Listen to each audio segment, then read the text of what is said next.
é o nosso Deus. Meus irmãos, para a nossa exposição, eu quero ler com vocês no Evangelho de Marcos, capítulo 4, a partir do verso 26. Evangelho de Marcos, capítulo 4, a partir do verso 26. É a parábola da semente. Marcos, capítulo 4, a partir do verso 26, nos diz assim: Disse ainda: o reino de Deus é assim, como se um homem lançasse a semente à terra. Depois dormisse e se levantasse, de noite e de dia, e a semente germinasse e crescesse, não sabendo ele como. A terra por si mesma frutifica, primeiro a erva, depois a espiga, e por fim o grão cheio na espiga.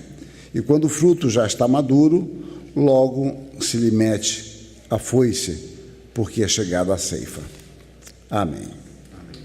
O reformador Martinho Lutero, no século XVI, em certa ocasião ele disse o seguinte: nós sempre compreendemos o que fazemos antes de tê-lo feito, mas o que Deus faz, nós só o compreendemos depois que Ele realiza a sua obra. Este ano a nossa igreja comemora 165 anos aqui no Brasil, e eu quero fazer algumas aplicações dentro dessa exposição, aproveitando esta data. Então eu quero voltar um pouquinho na história em relação a nós e passar um pouco de Lutero para frente. Eu quero tratar um pouquinho, rapidamente, do século XIX. Nós sabemos que o nosso missionário Ashbel Green Simonton chegou 12 de agosto de 1859, sexta-feira, 9h30 da manhã, ficou encantado com a Baía de Guanabara, que de fato até hoje continua sendo muito, muito bonita. Mas antes dele veio ao Brasil um missionário que é pouco conhecido e pouco falado.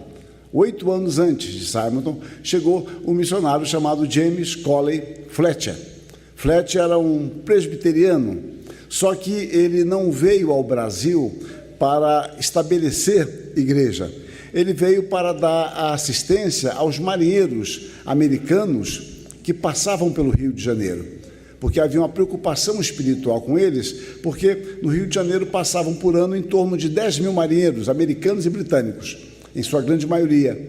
Então, ele veio como uma espécie de capelão trabalhar, dar assistência a estes homens. Então, ele trabalhou como membro ou como agente da Sociedade Americana de Amigos dos Marinheiros.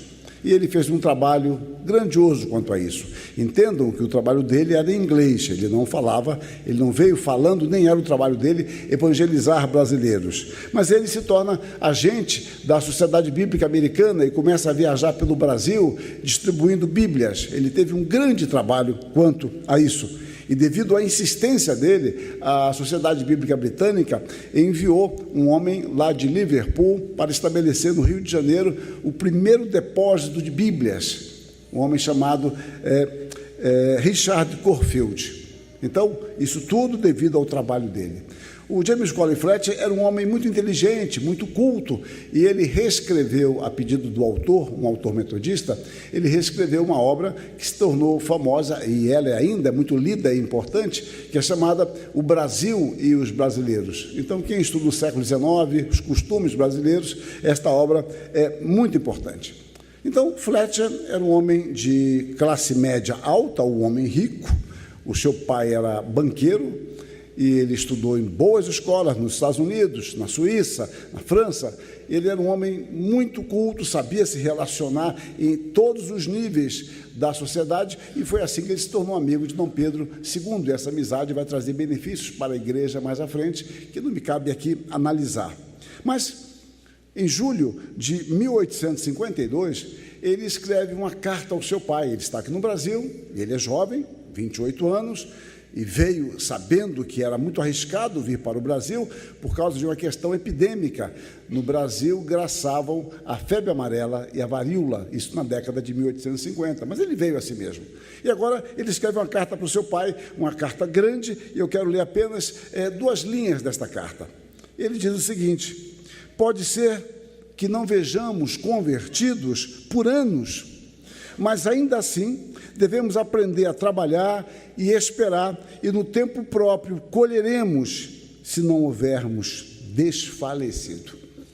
É interessante a visão dele, que ele crê que haverá conversão aqui no Brasil, mas ele não veio fundar a igreja, mas ele cria nisto. Ele nem poderia imaginar que 8 anos depois viria Simonton, que ele não conhecia, embora os dois tivessem estudado na mesma escola de Princeton, seminário de Princeton, em períodos diferentes. E, de fato, meus irmãos, depois ele viu isto, porque ele pôde pregar na igreja do Rio de Janeiro, mais tarde, quando ela foi organizada, em 1862. Mas o princípio meu aqui estabelecido, muito simples, é que muitas das coisas mais importantes da vida, nós não vemos o processo, nós percebemos pontualmente o desenvolvimento, e nós olhamos e falamos, olha, já chegamos aqui, olha como o tempo passa. O que eu ouvi bastante aqui das pessoas, quando eu começava a contar coisas de 40 anos atrás, nossa, aí um puxava a lembrança do outro, é mesmo, aquela igreja, aquela congregação, olha, tem 20 anos, etc. Olha, o tempo passa, mas a gente não vê o tempo passando, mas a gente percebe pontualmente. Dito isso, isso me conduz ao nosso texto. Na parábola contada por Jesus Cristo, a parábola da semente, há ligações e lições semelhantes. Deixa eu recuar um pouquinho no período interbíblico. Entre o Antigo Testamento e o Novo Testamento, aquela folhinha em branco ali, ela denota um período de quase 400 anos. Então, entre Malaquias e Mateus, há um período de 400 anos, digamos assim, grosso modo. E, neste período, Deus não levantou nenhum profeta. É chamado, às vezes, de período silencioso, que é o período interbíblico. E a compreensão que se tem é que quando Deus se cala, é porque há um juízo, o silêncio de Deus. E havia a amargura nessa literatura não inspirada, que se referia por vezes assim, olha, tal fato não acontecia desde o tempo dos profetas. E agora eles creem que eles podem apenas ouvir o eco da voz de Deus. E esse eco da voz de Deus, os rabinos diziam que era por meio da interpretação que eles faziam do Antigo Testamento. Então, há um silêncio de Deus, período de juízo. Isto é agravado pelo cenário político. Israel passou pela mão de vários dominadores, pelos babilônios, persas, gregos, sírios e, finalmente, pelos romanos. Então, eles estão sempre na mão de alguém, sempre na mão de um pagão e aguardando a vinda do Messias. Surgem 2 grupos curiosos neste processo. Surge o grupo dos zelotes. Esses zelotes são assim chamados pelo seu zelo para com a lei de Deus. E eles tentavam trazer o reino de Deus. Eles, em sua expectativa, se negavam, por exemplo, a pagar impostos a Roma, entendendo que isso era uma blasfêmia. Surge um grupo mais radical ainda, o grupo dos sicários, que eram assim chamados por causa das adagas que eles carregavam. Eles eram uma espécie de guerrilheiros. Eles eram guerrilheiros que atracavam tropas romanas. Isso gerava grandes problemas, porque os romanos eram bastante tolerantes sob o seu domínio. O que eles não toleravam eram reações, então eles endureciam a sua política. E estes homens, então, matavam romanos e matavam judeus que eles achassem que estivessem cooperando com os romanos. Todos esses homens, meus irmãos, na realidade, eles queriam trazer o reino de Deus. Eles queriam que o reino de Deus viesse.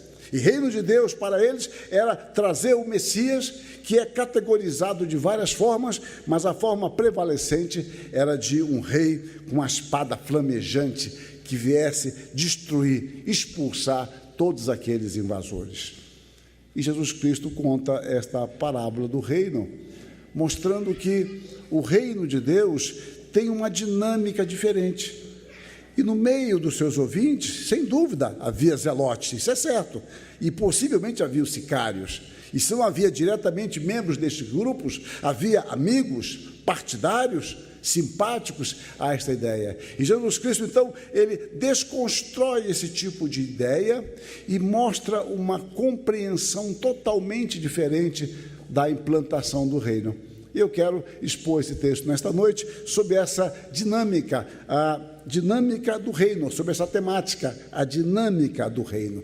Qual é o dinamismo próprio do reino?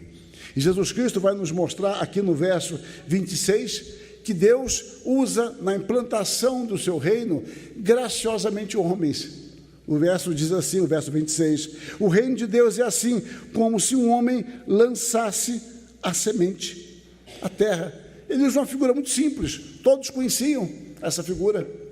Mas o que tem a ver o reino com um homem lançando a semente à terra? Ele vai começar a nos mostrar que o reino de Deus não é a igreja, mas o reino de Deus se agencia por meio da igreja. E quando nós vamos ver a explicação desta parábola que o próprio Senhor Jesus Cristo faz e comparar com outras parábolas, vamos entender melhor. Na explicação da parábola do semeador, por exemplo, Jesus Cristo vai nos dizer que o semeador semeia a palavra. Então você entende aqui, semente associada à palavra. Na narrativa de Lucas, Jesus é mais enfático. A semente é a palavra de Deus. Pedro, um dos seus ouvintes, mais tarde, quando escreve a sua primeira epístola, ele vai nos mostrar que nós fomos regenerados, não de semente corruptível, mas de incorruptível, mediante a palavra de Deus, a qual vive e permanece para sempre. Então, observe, o reino de Deus está associado à sua dinâmica a pregar o Evangelho, a disseminar o Evangelho. E é muito importante, aqui, nossa tradução denota isso também, que o semeador semeia a semente. Ele não semeia sementes diferentes, é a semente. Há um artigo definido aqui, e essa semente é o Evangelho. A sua semente, por sua vez, ela não é jogada em qualquer lugar, ela é jogada na terra, onde há potencialmente condições de crescimento. Na parábola do semeador, a terra é identificada com os eleitos que estavam no mundo e receberam a mensagem do Evangelho. Nós lemos assim em Marcos. Outra, enfim, caiu em boa terra e deu fruto, que vingou e cresceu, produzindo a 30, a 60 e a 100 por um. O semeador semeia a palavra. Os que foram semeados em boa terra são aqueles que ouvem a palavra e a recebem, frutificando a 30, a 60 e a 100 por um. Na parábola do joio, Jesus Cristo identifica o campo com o mundo. Quando você reúne essas peças, você entende.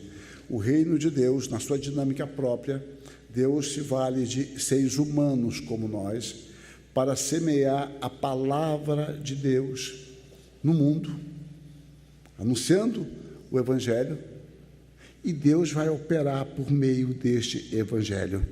Nós temos, então, uma dimensão do trabalho da igreja, semear a semente do Evangelho no mundo. Agora, entendam, não apenas num lugar distante, e não apenas próximo de nós. O nosso mundo é justamente o lugar, o âmbito do nosso trabalho. E nós podemos, então, observar que os grandes eventos começam, por vezes, com coisas muito simples. Eu quero saber sobre o reino de Deus. Bom, o reino de Deus é assim. É semelhante a um homem que semeia a palavra. Um outro aspecto que Jesus Cristo desenvolve aqui sobre a dinâmica do reino é que este reino, ele cresce de forma sistemática, ainda que muitas vezes imperceptível a nós. No verso 27, ele nos fala da limitação humana. Esse homem não sabe como acontece, ele ignora o seu crescimento. Nesse mesmo verso 27, apresenta uma ideia de rotina, igual filme, não aparece às vezes, você está vendo um filme e quer mostrar dias, semanas depois, às vezes passa a noite rapidamente, coloca uma nuvem e tal, aí você já entende. Aí depois vem um letreiro lá, 10 dias depois, 3 anos depois, ou 5 anos antes, às vezes acontece isso em alguns filmes. A ideia da palavra aqui é essa, de uma sucessão de fatos, porque diz que esse homem dormiu, se levantou de dia e de noite, dando a ideia que este homem semeia a semente e ele trabalha arduamente, ele não está ocioso, ele tem que cultivar a terra, tem que adubar essa terra, tem que molhar esta semente, jogar água, cuidar dela, cuidar das ervas daninhas. A ideia de um processo, à noite ele dorme, de manhã ele acorda e vai fazendo esse trabalho tal, até que algo frutifica. Mas há um fato importante no verso 27, diz assim, como ele não sabe, é muito claro isso no texto, depois dormisse, se levantasse, de noite, de dia, e a semente germinasse e crescesse, não sabendo ele como. A nossa ignorância sobre o reino não obstrui o reino. Eu não preciso saber todas as coisas. Eu gosto de usar um exemplo muito simples, eu fico um pouco com vergonha de usar esse exemplo, mas eu uso assim mesmo, porque para mim ele é muito claro e muito simples. Eu não sei como chama em Minas Gerais, porque eu morei em tantas cidades que eu já não sei mais. Há lugar que chama de reparo, eu não sei se aqui chama reparo da descarga do banheiro. Reparo. Eu não sei porque que repara aquilo ali, mas tudo bem. No Rio tem expressões diferentes, tal, e em São Paulo também. Então, reparo.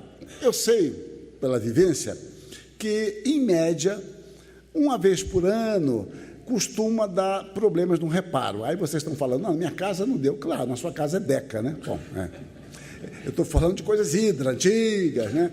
Antigas, tá? Então, não sei que vamos pegar meu exemplo dentro do contexto próprio. Então, em geral, começa a vazar água, mas não externamente dentro. E você demora a perceber que é um vazamentozinho tão pequenininho, tal. Em geral, o encanador tem um macete. Ele joga a cinza do cigarro ali, joga a cinza, aí você vê movimentar. É mesmo, está movimentando a água. É que está escorrendo água. E aquilo é muito simples. Você tira, desliga a chave geral, né, o registro geral, tira e vai e compra um reparo. Repara e coloca. Eu já fiz isso inúmeras vezes. E quando eu tiro o antigo, eu não consigo identificar problema. Essa borracha aqui está cortada, está poída, está gasta. Eu não vejo nada de anormal. Tento colocar de novo, não dá certo. Aí eu compro uma nova. Gente, não tem nada diferente aqui. Tem a vaselina que vem. Se não tiver vaselina, você pega o creme hidratante da sua esposa, que ela não vai ficar com raiva, não. Você passa ali e coloca. Você colocou, volta a funcionar perfeitamente. Eu já cansei de fazer isso. Agora, não me perguntem por que o novo funciona e o velho não funciona. Eu não sei. Eu não vejo nada de errado com o velho, mas o novo funciona. Essa minha aplicação é muito simples, é para dizer o seguinte, eu não preciso dominar as coisas para que elas funcionem. Eu aprendi que isso funciona e dá certo de fato.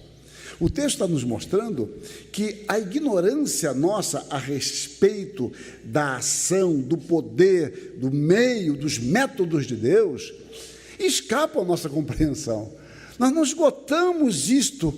Nós sabemos apenas que Deus age por meio do Evangelho, mas como é que esse Evangelho penetra no coração do homem e o transforma? Eu não sei, eu não consigo compreender. Como eu falei esses dias, eu posso olhar para alguém e falar, esse aí está além da salvação, esse aí nunca vai ser salvo. Meu genro nunca vai ser salvo. Né? Genro é uma força de expressão, pode ser cunhado. Então, você fala para não, fulano não tem jeito. Não, aquele ali nunca. E Deus o transforma. E você fala, mas como é que pode? Ele ouviu uma mensagem, eu estava junto, tão simples a mensagem, mas Deus operou ali. Então, este homem está aqui, ele trabalha dia e noite semeando a semente, e a semente germina. É Deus quem faz isto. Então, a ideia é que a semente germina, cresce, frutifica, dando a erva, depois a espiga, e finalmente o grão cheio da espiga, é o que o texto diz. E no verso 28 diz que a terra por si mesma frutifica. A expressão por si mesma é de onde vem a nossa palavra automática. A ideia é de que não há nenhuma força externa visível. Essa palavra aparece aqui, e quando as cadeias foram abertas, quando Pedro foi liberto, né? Então, quem abriu essas portas? Daí a palavra automaticamente. Essa é a ideia.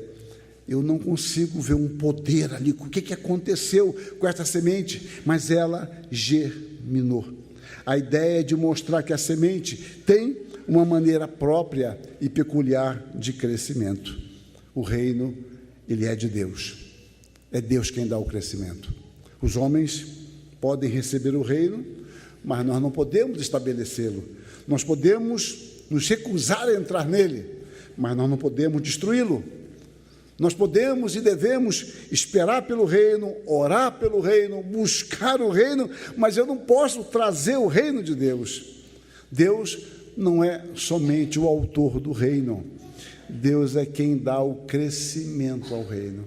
Paulo entendeu muito bem isso quando ele escreve aos Coríntios: eu plantei, Apolo regou, mas o crescimento veio do Senhor. Repare, cabe a nós o quê? Plantar, semear, mas o crescimento vem de Deus. Na parábola do semeador, nós vamos ver que Satanás tenta, aliás, na parábola do joio, vemos que Satanás tenta confundir a igreja, semeando o joio no meio do trigo. Outro dia eu vi um vídeo muito interessante de alguém pegando o joio e o trigo e mostrando a diferença, né? Eles parecem muito. E esse agricultor, eu creio que era agricultor, ele pegou o joio e esfregou na mão. Só palha.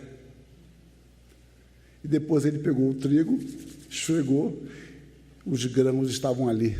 Eu achei esse exemplo fantástico. A aparência é semelhante, mas o joio é palha, o vento leva. Mas o meu ponto aqui não é enfatizar a ação de Satanás, mas enfatizar que o reino de Deus cresce, ainda que nós não consigamos perceber. Eu fico pensando em irmãos nossos em regiões de igreja perseguida. Quando eu era adolescente, jovem, eram muito lidos um autor, que talvez um ou outro de vocês lembrem, que era o Richard Hamblad. Richard Hamblad tinha um livro famosíssimo, que marcou muito minha juventude, que é Cristo em Cadeias Comunistas, foi um deles, né? Cristo em Cadeias Comunistas, e tem outro, Torturado por Amor a Cristo, foi o anterior. Depois vieram outros, Torturado por Sua Fé, de outro autor, depois é que veio o irmão André, né? Mas aquele livro do Richard Hamblad, que ele esteve no Brasil, se eu não me engano, em 74, por aí, esteve no Rio de Janeiro. E ele mostrava a perseguição intensa na Rússia, na Polônia, Tchecoslováquia, na época que existia, e os pastores sendo separados da sua família, pastores sendo presos, conduzidos a blasfemar contra Jesus Cristo, obrigando pastores a servirem a ceia com fezes e urina. E ele conta uma história de o pai se negando a isso e um soldado apontando uma baioneta para a cabeça do seu filho. Fala: se você não fizer, eu vou matar você, vou matar seu filho. E o filho falando: pai, deixe-me me matar. Eu quero morrer assim, sabendo que meu pai honrou o Senhor. Meus irmãos, imagine essas pessoas ali, como é que elas veem o reino? Você viu o reino? Meu Deus, não, está destruído, a igreja está acabada. Imagine nossos irmãos na Venezuela, onde há um ditador corrupto, apoiado pelo nosso país. Como é que é a igreja da Venezuela? Eu não vi ninguém falar sobre isso, mas não deve ser uma coisa simples. Como é que essas pessoas olham? As pessoas com medo dentro de casa, com medo de falar, de aparecer, o evangelho sendo proibido direto ou indiretamente. Então, como é que vem o reino? Para nós é mais fácil ver o reino. O homem não sabe como, mas a semente é de Deus. Ela cresce de forma sistemática, constante, sem saber como essa semente, diz o texto, que germina, cresce, ela produz frutos. Todo fenômeno obedece às suas leis próprias e Deus tem o controle pleno disso. Mas há um terceiro aspecto que eu quero destacar, é que dentro dessa dinâmica do reino, ele atinge o seu objetivo. O objetivo é alcançado. O objetivo de quem planta é ver chegar o momento da ceifa, na esperança de uma grande colheita, de uma colheita abundante. Então, no Paraná, no norte do Paraná, é muito intensa a agricultura, e você vê reportagens locais sobre isso. Olha, este ano, a safra nossa, nós esperamos uma grande safra, pela amostragem que temos. Se continuar assim, se o tempo continuar desta forma, com as chuvas periódicas, no tempo certo, olha, este ano, talvez a nossa safra supere todas. Ou, outras vezes, olha, essa chuva tão intensa que tem havido, se não parar essa chuva, não sei, ou se não chover dentro de tal período, nós vamos perder 50%, 60% da safra, tal, e é um clima de tristeza quando isso ocorre, e ocorre, de quando em quando ocorre. Quem planta espera a colheita. E aqui o texto vai nos falar no verso 29, e quando o fruto já está maduro, logo se lhe mete a foice, porque é chegada a ceifa. A ceifa é quando o fruto está maduro. Então nós vemos aqui, meus irmãos, como Deus cumpre os seus propósitos. E aquele homem continua não sabendo como, mas ele não sabia como, mas sabia que devia obedecer a Deus e fez o seu serviço. Deus leva a bom termo a sua obra. A obra de Deus nunca será frustrada, ainda que não conseguimos vê-la. Quando o apóstolo Paulo está preso em Roma, e ele escreve aos Filipenses, uma igreja que também sofria algum tipo de perseguição, pelo que ele diz nos versos 28 e 29 do primeiro capítulo, ele diz no verso 6, estou plenamente certo de que aquele que começou a boa obra em vós há de completá-la até o dia de Cristo Jesus. Ele começa e ele termina. E ele diz, estou plenamente certo. A ideia é de que eu estou em paz quanto a isso. Mas ele está preso, impossibilitado de ir àquela igreja. A igreja sofrendo perseguição, mas ele não tem dúvida, Deus há de completar a sua obra, porque no começo da obra de Deus, os meios e o fim já estão embutidos. A obra de Deus sempre chegará a bom termo.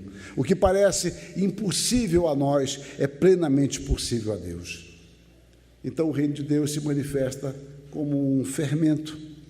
O fermento, ou levedura, quando ele é colocado numa farinha, parece nada acontecer. Quando eu era menino, eu comecei a trabalhar com 10, 11 anos, e tenho muita alegria disso, nunca fiquei em sinal pedindo, farol pedindo nada. Hoje pode ficar no farol pedindo, mas não pode trabalhar. Então era muito bom trabalhar, andar de bicicleta, subir nos morros lá do Rio, e eu me lembro de fazer esponja, eles chamavam assim, antes da massa propriamente dita, era esponja. Agora imagine eu com 10 para 11 anos, via lá o padeiro colocar aquela massa na máquina, com fermento e com açúcar, coisa que eu nunca entendi. O pão de sal leva muito açúcar, mas leva. Eu levo aquela massa lá, falava o padeiro, Sr. Antônio, e a massa? Espera, Sr. Antônio, a massa. E parecia que a massa não ia crescer, e depois ela crescia. Eu nunca entendi bem aquilo, mas você olha aquele pouquinho de massa, parece que não cresce. Eu aprendi isso outro dia na prática. Eu fui no self-service, numa padaria. Em São Paulo as padarias têm muito restaurante, é muito comum lá. No Rio não, mas em São Paulo sim, aqui eu não sei. E eu falei, eu quero macarrão, quero penne, me deu penne. A moça colocava, tá bom? Eu falei, não, vou botar mais. Tá bom, não, botar mais. Aí, tá bom, tá bom. Aí depois vi os ingredientes, tal. Quando eu fui comer, tinha quase 800 gramas. Mas era tão pouquinho, eu fiquei tão indignado que eu comi tudo. Mas o fato é que eu olhei, parecia que não tinha nada. Não acontece isso com a gente, isso? Você olha, ou parece que tem muito e não tem nada. No reino de Deus, você olha às vezes e fala, meu Deus, não dá, não vai dar certo. E Deus tem o seu propósito, e Deus cumpre sempre o seu propósito. E a ceifa escatológica virá, porque esta parábola tem também uma mensagem escatológica. Eu poderia citar muitos textos, mas eu cito apenas um em Apocalipse. O sétimo anjo tocou a trombeta e houve no céu grandes vozes, dizendo, o reino do mundo se tornou de nosso Senhor e do seu Cristo, e ele reinará pelos séculos dos séculos. O reinado de Deus, que agora não é tão visível a nós, ele se tornará plenamente visível quando o Senhor cumprir a sua obra ou concretizar a sua obra. Nós devemos estar preparados para a consumação da obra de Cristo, para a ceifa, sabendo que ela é certa. Então, assim, nós vemos a dinâmica do reino. Eu quero fazer algumas aplicações aqui, além das que eu já fiz. Uma delas é que, apesar de nossa limitação, do nosso pecado, de nossa fraqueza, Deus nos usa no seu serviço. Isso é uma coisa que nós também não entendemos. Mas Deus se vale de pessoas pecadores como eu, como vocês, para realizar a obra dele. Porque o reino de Deus é assim, é como se um homem lançasse a semente. Esses homens não são mais santos, não são isentos de pecados, de fraquezas, de temores, mas Deus nos usa, portanto somos responsáveis diante de Deus. O segundo ponto é que a obra de Deus tem o seu desenvolvimento próprio que ultrapassa a nossa capacidade de compreensão. Quando nós evangelizamos, oferecemos a Bíblia, um folheto, testemunhamos a respeito de Deus, nós, na maioria das vezes, não sabemos do efeito. Se essa pessoa vai se converter mais à frente, em outro lugar, qual o impacto que aquela mensagem recebeu, aquela mensagem teve, a despeito, às vezes, de uma reação. A semente foi plantada. Nós temos que aprender a perseverar nisso, continuar o nosso trabalho. Calvino, quando fala sobre isso, ele cita Oséias, que pregou durante 40 anos. Gente, pregar durante 40 anos e não ver frutos é muito difícil, envolve perseverança. Junto com isso, nós devemos ter a esperança. Mesmo que nós não vejamos os frutos imediatos desse trabalho, a obra de Deus será realizada, porque Deus tem o controle absoluto de todas as etapas. Um outro aspecto associado a este é paciência. Não há lugar para precipitação. Quando eu era menino, eu acho que em Minas Gerais, então, que é muito mais forte do que o Rio de Janeiro em termos de plantação, mas eu me lembro do meu pai falar de comprar uma banana verde e amadurecer à força. Eu lembro disso, de enrolar num jornal. Alguém deve ter uma técnica, depois me explica essa técnica aí, de colocar no jornal para ela amadurecer mais rápido. Mas parece que nunca ficava gostosa como um amadurecimento natural. Essa é a minha impressão. Às vezes nós queremos amadurecer a semente com pressa, e há o tempo próprio. Tiago se vale dessa figura, quando ele diz: sede, pois, irmãos, pacientes, até a vinda do Senhor. Eis que o lavrador aguarda com paciência o precioso fruto do trabalho, o precioso fruto da terra, até receber as primeiras e as últimas chuvas. Sede vós também pacientes e fortalecei os vossos corações, pois a vinda do Senhor está próxima. Fortalecei vossos corações, a vinda do Senhor está próxima. Uma outra aplicação é de serviço. Apesar de nós não podermos implantar o reino, nós podemos cooperar com o reino. Paulo faz menção de um homem chamado Jesus, que era conhecido como Justus. Ele e outras pessoas eram conhecidos como cooperadores do reino. Ele faz menção disso em Colossenses 4:11. E Jesus, conhecido por justo, os quais são os únicos da circuncisão que cooperam, que trabalham conjuntamente, pessoalmente comigo, pelo reino de Deus. Eles têm sido o meu lenitivo. Sejamos cooperadores do reino dentro de nossas atividades. Umas aparecem mais, outras aparecem menos, mas nós estamos cooperando com o reino de Deus dentro daquilo para o qual Deus nos chamou. E devemos, então, estar preparados. O alvo de nosso serviço, meditação, oração, expectativa, um dia atingirá o seu objetivo, a sua plena realização. Precisamos conservar o que temos e nos preparar para nos encontrar com o nosso Senhor.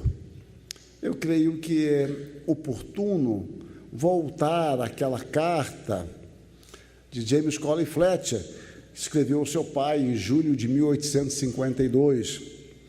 Pode ser que não vejamos convertidos por anos, mas ainda assim devemos aprender a trabalhar e esperar, e no tempo próprio colheremos, se não houvermos desfalecido. Simonton chega aqui em 59. A nossa igreja este ano comemora 165 anos. Nós somos milhares e milhares de presbiterianos pelo Brasil. E assim, Simonton trabalhou arduamente, pregou o Evangelho durante 2 anos e 5 meses, no primeiro momento, e o fruto do seu trabalho foram 2 membros na igreja. Só que uma coisa estranha é que o primeiro membro era episcopal, ele apenas professou a fé. O outro membro era um católico que se converteu, Camilo de Jesus, que viria a ser o primeiro diácono da igreja mais à frente. E esse José Camilo de Jesus era português. Então, gente, o fruto do trabalho dele era um trabalho de evangelizar o Brasil. Temos um norte-americano e um português. Bom, parece que não está dando certo bem esse trabalho. Por que não vai para Portugal, então, evangelizar? Mas ele continua o seu trabalho. E junto com os seus amigos, ele vai criar o primeiro jornal evangélico do Brasil e provavelmente da América Latina, a imprensa evangélica, isso em 1864. Em 1867, ele cria o primeiro seminário nosso, tem 3 alunos, só que os 3 são portugueses. Gente, parece que a coisa não está dando certo. 3 alunos portugueses. Chegou um brasileiro depois. Chegou, mas era muito nervoso e desistiu do curso. Então, eram os 3 portugueses que foram fazer um trabalho magnífico nesta igreja, embora Simonton viu pouco do fruto desse trabalho, já que ele morreu em 1867. Então, ele cria o seminário, cria o jornal, começa o presbitério do Rio de Janeiro, em São Paulo, e assim ele realiza a sua obra. Mas ele adoece. O apóstolo o Simonton, ele adoece. A lenda fala que ele teve uma febre amarela, que é possível, mas o laudo médico que eu tive acesso fala de febre biliosa, que pode ser febre amarela. O fato é que ele sai do Rio de Janeiro, vai para São Paulo, ele vai ficar na casa de sua irmã, Elizabeth. Elizabeth era casada com outro missionário, Blackford. E lá, ele ficou boa parte inconsciente, porque a sua doença agravou. E num raro momento de consciência, isso em dezembro de 1867, ele teve um diálogo com a sua irmã. Nesse único momento de lucidez, durante a sua enfermidade, ele manteve um diálogo com a sua irmã Lily. A sua irmã lhe pergunta: tem algum recado para os amigos nos Estados Unidos? E ele disse: nada de especial, diga-lhes que os amei até o fim. Alguma mensagem para o board, para o conselho? Ele diz: diga-lhes que toquem para frente o trabalho. E ela pergunta: e a Igreja do Rio? O que falta fazer? E ele diz: Deus levantará outro para pôr no meu lugar. Ele fará a sua própria obra com os seus próprios instrumentos. Pelo que me consta, foi o último momento de lucidez dele. Ele morreria dias depois. Morreu dizendo que Deus faria a sua obra. Blackford entende, então, que tem que sair de São Paulo e ir para o Rio de Janeiro, porque lá era a sede do trabalho. São Paulo era minúsculo, Rio de Janeiro era o grande centro de 250 mil habitantes. Blackford, então, registrou no seu diário com tristeza pela perda do seu amigo e, ao mesmo tempo, ter de sair de São Paulo para ir para o Rio de Janeiro. E ele registra assim: sua capa caiu sobre meus ombros e tenho de ocupar o seu lugar. Não espero fazer o que ele fazia. Queira Deus conceder-me a graça de substituí-lo para a glória do seu próprio nome. Sua capa caiu sobre os meus ombros. Se passaram 165 anos desde o início. E essa capa agora está sobre nós. Cabe a nós levar a obra de Deus avante. Porque o reino de Deus é assim. É como se um homem lançasse a semente à terra. Que Deus nos abençoe. Amém.